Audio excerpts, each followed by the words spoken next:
She goes, you're gonna have to write down everything 1,000 times for you to remember this. I took it as okay. Literally. Roger that. Okay. So I literally went to the store and I bought these spiral notebooks.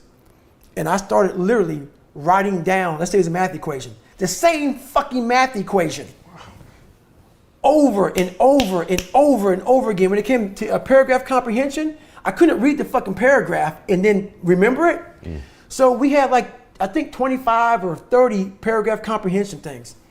I had to write down the whole fucking thing, like a whole paragraph, and you don't have much time to take the fucking test. But that's how I learned. Okay. So how I learned the Navy dive manual, it was like 1,000 pages, Navy dive manual. I got it a year in advance. Oh my gosh. And wrote the book out probably 14 times. Like the Boyle's Law, Child's Law, Gay-Lussac's Law, Dalton's Law, all these laws, but over and over, and the whole manual. So it's not like, so now I've done it so many times, I can go back in my mind and say, okay, page 71 was Boyle's Law, and I can go back in this, and I'm looking at it right now, and I remember writing it down so many times that it takes me saying, okay, I got it. And I can write it down almost verbatim. So that's how I learned even to today. But the work ethic, people think I became this guy from running. Yeah. No, I became this guy from fucking studying. I had to study for hours. What might take you an hour to learn, take me 2 days.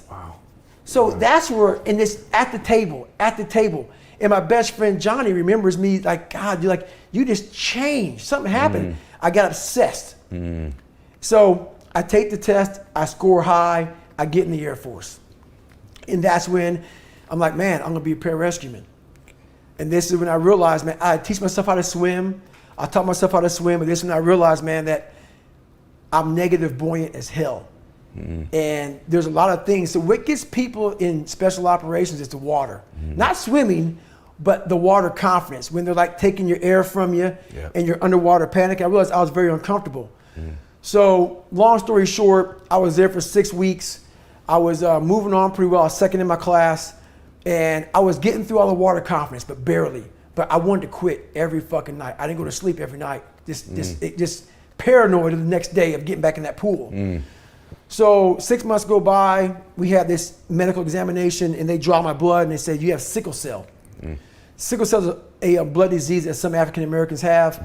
Basically, you know, if something happens under stressful situations, stroke, heart attack, sudden death.